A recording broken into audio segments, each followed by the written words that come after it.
Olá, eu sou Ariel Miranda de Souza, doutoranda em Engenharia Civil na Universidade Federal de Viçosa, e venho apresentar um trabalho intitulado A Reologia do Cimento LC3. A indústria cimentícia está em constante produção. Porém, para produzir o cimento, a argila e o calcário vão ser calcinados a mais de 1.200 graus. Essa calcinação em grandes temperaturas é responsável por cerca de 7% das emissões globais de CO2. Nesse cenário, o Brasil, que se encontra como o sexto maior produtor de cimento mundial, também se encontra na nona posição como o maior gerador de CO2 na produção de cimento. Uma alternativa que consegue diminuir as emissões de CO2 e ainda manter a produção em larga escala é o LC3, um cimento feito com argila calcinada que consegue ser calcinado a uma temperatura mais baixa que o calcário, em cerca de 600 a 800 graus Celsius, reduzindo as emissões de CO2. Ele é feito com uma mistura de clinker, argila calcinada, filler calcário e gesso. Em uma pesquisa bibliométrica que analisou os dados de mais de 1.700 trabalhos sobre LC3 ao longo de todos os anos, revelou as principais áreas de pesquisas no estudo do LC3, com destaque para a área de reologia, que estuda o fluxo dos concretos e a sua trabalhabilidade. A pesquisa mostrou que ainda existe uma lacuna na área de reologia, e por isso, nesse trabalho, nos dedicamos a entender a reologia do LC3. Por isso, nesse trabalho, buscamos realizar uma revisão sistemática da reologia do LC3, analisar os principais fatores que impactam na reologia e criar estratégias para otimizar o desempenho reológico do LC3. Para isso, foi realizada uma busca na plataforma Scopus, né, os artigos selecionados foram analisados, estudados e, por fim, foram analisadas as principais soluções. Os resultados mostraram que existem cinco principais fatores que interferem na reologia do LC3. O primeiro é a morfologia da partícula. A partícula do cimento, ou clinker, e do filler calcário normalmente são mais esféricas e possuem baixa área de superfície específica. Quanto menor a área por grama de material, menor é a retenção de líquidos na partícula. Por outro lado, a argila tem um formato lamelar e é mais rugosa, o que aumenta a área de superfície específica, o que faz com que as partículas da argila retenham mais água em seu redor, levando a uma maior adsorção de líquidos. E quanto mais se moe o material, mais fino ele fica e maior será a área de superfície específica. E por isso, uma moagem ótima, ela pode levar a uma melhoria na trabalhabilidade dos concretos. Outro fator é o empacotamento das partículas. Em uma mistura como um concreto, por exemplo, se as partículas estão mais afastadas umas das outras, como é o caso da primeira figura, né, durante o fluxo, as partículas elas terão menor superfície de contato umas com as outras, o que gera menor atrito entre elas. E quanto menor o atrito, mais as partículas vão conseguir fluir. Esse é o caso, né, de uma matriz não empacotada, onde tem muitos vazios, né, que são preenchidos com água e auxiliam na lubrificação das partículas, que diminui o atrito entre elas. Por outro lado, igual na segunda figura, se uma matriz ela tem partículas de diversos tamanhos, as partículas menores vão preencher os vazios entre as partículas maiores, não deixando nenhum vazio que seria preenchido pela água. E quanto maior a superfície da partícula que está em contato com outras partículas, maior o atrito e a retenção do fluxo.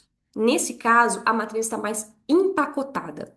Por outro lado, se os vazios entre as partículas estão mais preenchidos, né, com partículas menores, não é necessário adicionar mais água para preencher esses vazios. Logo, existe um empacotamento ótimo que vai reduzir a quantidade de água, mas vai conseguir melhorar a fluidez e controlar a viscosidade. Um bom empacotamento ele também vai estar diretamente relacionado à maior resistência mecânica. Ao adicionar água no cimento, ele rapidamente começa a hidratar e criar hidratos na sua superfície, que vão enrijecendo e aumentando as forças entre as partículas. Esse endurecimento da pasta no concreto faz com que ela perca fluidez da mistura. Quando é adicionado um filler, né, ou um material suplementar, como é o caso da argila calcinada, que hidrata com o tempo, ou do filler calcário, né, que pode ser inerte, esse material suplementar vai hidratar lentamente, diminuindo a formação dos compostos hidratados e aumentando o tempo em que a mistura consegue permanecer fluida. Por isso, adicionar um material suplementar, né, e atingir um bom empacotamento das partículas pode levar a uma maior fluidez da mistura. Um fator que acontece somente em cimentos com argilas é a floculação.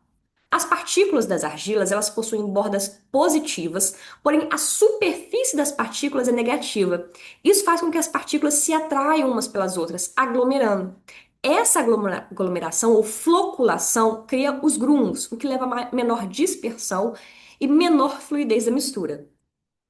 Outro fator importante é o potencial zeta das partículas. O potencial zeta, ou a carga que está disponível na camada difusa, contribui para a repulsão ou aglomeração das partículas. Quando as partículas possuem o mesmo sinal e quando possuem potencial zeta muito alto em módulo, nessa de negativo ou positivo, elas tendem a se repelirem. Porém, quando possuem sinais contrários ou quando possuem um potencial zeta em módulo muito baixo, chegando ali no ponto isoelétrico, né, em que o potencial zeta é zero praticamente, elas tendem a se atraírem. Entendendo esse conceito, temos o chamado aditivo superplastificante na construção civil. Esse aditivo, ele faz com que as partículas do cimento, né, ele faz com que as partículas do cimento se repilam.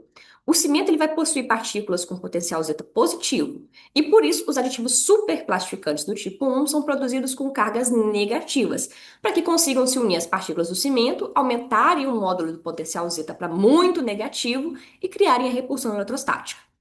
Também temos o superplastificante tipo 2, que além de funcionar por repulsão eletrostática, ele possui longas cadeias que funcionam como braços que repelem outras partículas. É um impedimento estérico e é um superplastificante mais eficaz. Agora, analisando a partícula da argila do LC3, a partícula da argila ela possui um potencial zeta negativo. Ela tem uma superfície negativa que, quando está numa solução cimentícia, né, como um concreto, o cimento ele vai liberar íons de cálcio. E esses íons de cálcio positivos são atraídos pelas partículas da argila.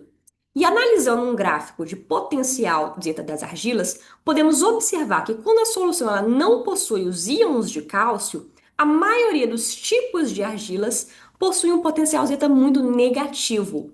Porém, quando vai se adicionando os íons de cálcio, como uma solução de cimento, eles vão sendo adsorvidos pela argila, que vai chegando aí ao potencial zeta nulo, ou ponto isoelétrico. Então, quanto mais próximo do ponto isoelétrico, maior é a aglomeração das partículas, sendo necessário a maior dosagem de aditivo superplastificante. Por último, o último efeito é o de intercalação. Esse fenômeno ainda está sendo discutido e entendido, né? Até então se entende aqui. Algumas argilas do tipo esmectita, como as montemorillonitas, as bentonitas, que são do tipo expansíveis, né? O que que isso significa?